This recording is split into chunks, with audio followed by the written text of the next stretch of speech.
Bonjour à toutes, bonjour à tous, bienvenue dans cette nouvelle vidéo. Dans cette vidéo, nous allons calculer les efforts intérieurs ou les efforts normaux de notre poutre. Vu qu'ici nous sommes en traction et en compression, nous allons calculer les efforts normaux. Donc ici, on va commencer par la poutre 1, représentée par les nœuds 1 et 2. Donc ici, on a N1 et N1 ici, qui représentent les efforts normaux de la poutre 1. Alors pour calculer ces efforts intérieurs ou efforts normaux, nous allons utiliser les formules ici à l'image. Ces formules ont été présentées dans les vidéos précédentes. Ici on va s'intéresser particulièrement au calcul des efforts intérieurs, c'est-à-dire si on a F minuscule, qui est cette F minuscule ici représente les déplacements intérieurs ou ici les déplacements normaux, vu que nous sommes en traction et en compression. Du coup ici F représente les efforts normaux, donc N1 ici, N1 ici. Et KE ici représente la matrice de rigidité en repère local, donc on a un K minuscule, et K ici, et Q ici avec Q minuscule représente les déplacements locaux. Donc ici on a K qui représente les déplacements locaux. Alors le lien entre les déplacements locaux et les déplacements globaux, ici les déplacements globaux sont représentés par Q majuscule ici. Donc Q majuscule par exemple ici c'est U1 ou V1, et ici petit q minuscule c'est U1 ou V1 via la matrice de rigidité à travers l'angle θ. Du coup ici on a le lien entre Q majuscule et Q minuscule. Q minuscule et Q majuscule. Ici RE, la matrice de passage. Donc ici c'est la matrice de passage. Alors ici on a quoi? On sait que F est égal à KE.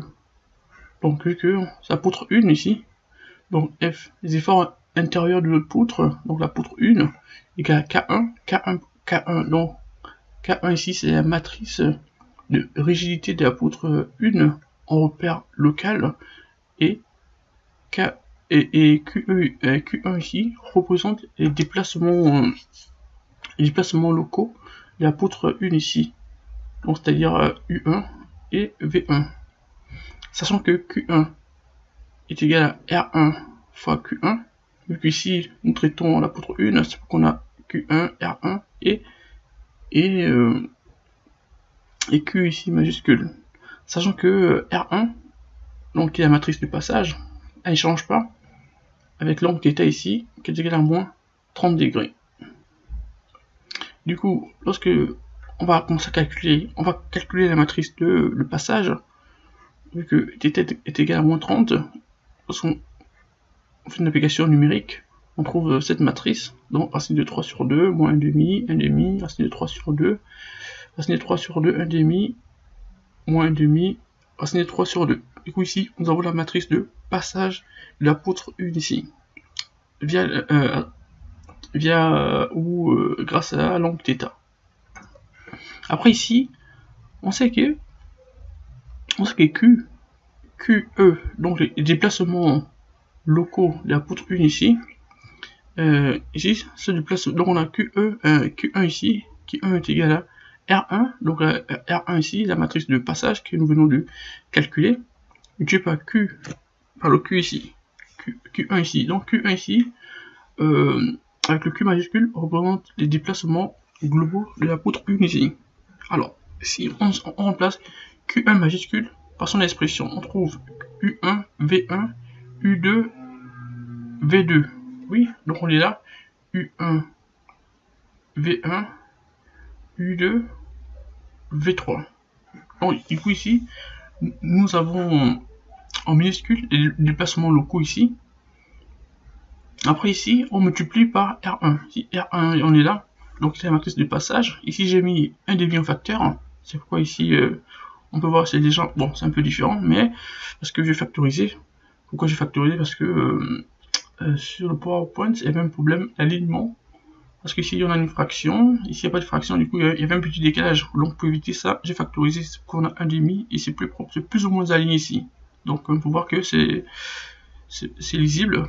Ici il y a un petit décalage parce que tantôt on a des fractions et tantôt on a un nombre, on n'a pas une fraction.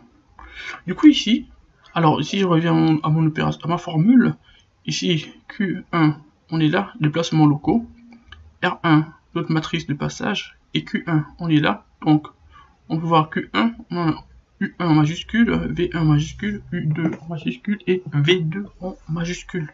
Donc on sait bien que lorsque nous avons les lettres minuscules, nous sommes en présence des déplacements locaux. Lorsque nous avons des lettres majuscules, nous sommes en présence des déplacements globaux.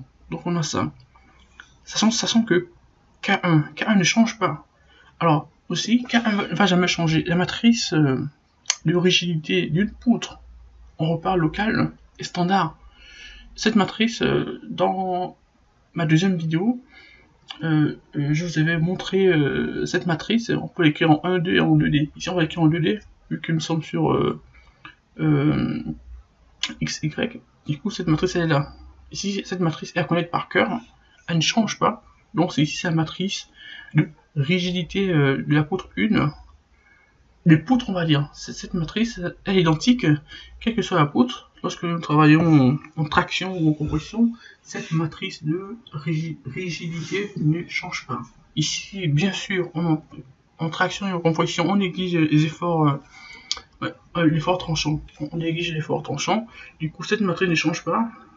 On a juste à la connaître par cœur, cette matrice de rigidité d'une poutre en repère local. Elle ne change pas. Du coup, on a tout. On a R1, on a Q1, on a Q1 minuscule, Q1 majuscule, on a K1 qui est la matrice de rigidité repère local qui ne change pas, juste à connaître par cœur. Alors, une fois nous avons déterminé K1 qui est la matrice de rigidité de la poutre 1 en repère local ici, c'est qu'on a un K minuscule. Et nous connaissons R1 qui est la matrice de passage de la poutre 1 ici. Donc cette matrice de passage va nous aider dans notre équation. Vu que nous avons deux formules ici, F interne, donc pour calculer les efforts internes de notre poutre, on prend KE qui est la matrice de passage de la poutre 1 en repère local, multiplié par KE qui représente les déplacements locaux de la poutre 1. Sachant que KE ici est égal à RE fois QE. Donc avec KE, Q minuscule, qui représente les déplacements locaux, RE la matrice de passage et QE avec Q majuscule représente les déplacements globaux. Du coup nous avons tout ça, on a la matrice de passage, on a K1, qui est standard, qui ne change pas, on a juste à retenir cette matrice. Alors pour la suite ici, sachant que F interne est égal à KE fois QE, avec K et Q minuscule. Après ici, nous avons KE qui est égal à RE fois QE avec R, la matrice de passage, et QE avec Q majuscule, les déplacements globaux, ou les déplacements de nos nœuds par rapport au repère global. Alors ici, on va faire une petite opération. F interne est égal à K1 fois QE, avec F qui représente ici les déplacements avec les efforts intérieurs ou les efforts normaux, c'est-à-dire N1 ici et N1 ici, en ce qui concerne la poutre 1. Après ici nous avons KE qui est la matrice de rigidité de la poutre 1 en repère local, et KE qui représente les déplacements locaux de la poutre 1. Et KE et K1 ici est égal à R1 fois Q1 avec R1, la matrice de passage de la poutre 1, donc je pas QE avec Q majuscule représente les déplacements globaux. Alors, sachant que f est égal à K1 fois QE, alors si nous remplaçons K1 par son expression, on aboutit à F interne, donc les efforts intérieurs est égal à K1 minuscule, donc la matrice de rigidité de la poutre en repère local multiplié par R1, qui est la matrice de passage que nous avons déterminée tout à l'heure, multiplié par QE ici, et QE ici qui représente les déplacements de la poutre par rapport au repère global. Alors ici, K1 on a ça, K1 est là, ES sur L pour K1. Maintenant, le 1,5 pour la matrice de passage que je multiplie avec ES sur L. C'est pourquoi ici nous avons ES sur 2L. Le ES sur L qui appartient à la matrice de rigidité de la poutre 1 en repère local, et le 1,5 ici représente est le facteur ici que j'ai sorti de cette matrice. Du coup ici, en résumé, ici nous avons K1, ici nous avons R1, et ici nous avons Q1. Ici Q1 ici qui représente le 1 du Q ici, ça n'a rien à voir avec le nœud. Ici le 1 du Q c'est par rapport à la poutre. Donc on a deux poutres. Donc Q1 pour la poutre, R1 aussi pour la poutre et K1 pour la poutre. Ça n'a rien à voir avec le nœud. Du coup ici nous avons Q1 ici représenté par U1, V1, U2, V2. Du coup, lorsqu'on fait le produit de ces deux matrices, on aboutit à ce résultat. Donc on a ça, le produit des deux matrices ici donne ça. Donc aussi, en ce qui concerne les efforts internes, nous avons, pour représenter ça, par convention, les efforts internes ou les efforts normaux d'une poutre en traction compression, on représente ce vecteur comme ça, c'est-à-dire ici on aura moins N1 ici, 0, N1 ici et 0. Alors on a N1 deux fois, N1 ici pour le nœud 1 et N1 ici pour le nœud 2. Alors pourquoi moins? Moins c'est pour la compression, et plus 1 ici c'est pour la traction.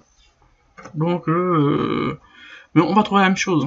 C'est que si on fait lorsqu'on calcule N, si on calcule moins N1 et plus N1 ici, on va trouver la même chose. Mais par convention, on représente cette matrice ainsi. Bon, ce vecteur, si vous voulez, on représente ça de la sorte.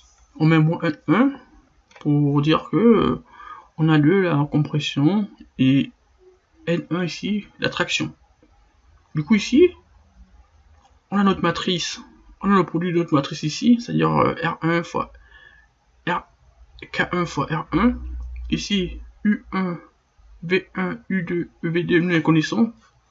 C'est les déplacements globaux.